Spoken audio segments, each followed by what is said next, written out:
அதெல்லாம் எங்களுக்கு ரொம்ப சந்தோஷமாக இருந்தது. அப்படி இருந்து இப்போ எங்கள் அண்ணன் வந்து இவ்வளோ பெரிய வீட்டுக்கு வந்திருக்கானும் போது எங்கள் அம்மா வந்து ரொம்ப ரொம்ப ரொம்ப சந்தோஷப்பட்டிருப்பாங்க.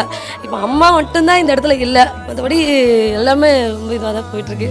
அம்மா என் முகவரி நீ, அம்மா என் முதல் வரி நீ, அம்மா என் உயிரென்றும் நீ, அம்மா.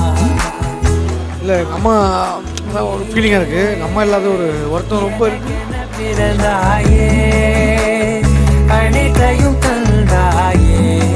எங்கள் வீட்டிலேயே எங்கள் அண்ணா தான் வந்து இந்த மாதிரி ஃபஸ்ட் வீடு வாங்கியிருக்கான். நாங்கள் ரொம்ப சின்ன வீட்டில் இருந்தோம். சின்ன வீட்டில் இருந்து இவ்வளோ பெரிய அப்பார்ட்மெண்ட்டில் நம்ம ஒரு வீடு வாங்குறோம் போது ரொம்ப செம்ம ஹாப்பியாக இருந்துச்சு. நாங்களே எல்லாருமே நாங்கள் தான் பெரிய ஆள் ஆகிட்ட மாதிரி அப்படி ஒரு ஃபீல் எங்கள் எல்லாருக்குமே எங்கள் அண்ணன் வாங்கினது. வீட்லேயே இருக்க மாட்டா, சின்ன வயசில் வந்து வீட்லேயே இருக்காது. எதனா ஒரு ப்ரோக்ராம் போயிட்டே இருக்கும், நைட்டு லேட்டாக தான் வரும். எங்கள் அம்மா வந்து தேடி இது பண்ணிட்டே இருப்பாங்க, அவங்க தங்க வந்துடும் அவனுக்கு சாப்பாடு எடுத்து வைக்கணும் அப்படிலாம் சொல்லிட்டு இது பண்ணிட்டே இருப்பாங்க. அப்படிலாம் ரொம்ப கஷ்டப்பட்டு தான் இன்றைக்கி வந்து எங்கள் அண்ணன் வந்து இங்கே வந்து நிற்கிறான். எங்கள் எல்லாருக்குமே வந்து ரொம்ப ரொம்ப சந்தோஷமாக இருக்குது.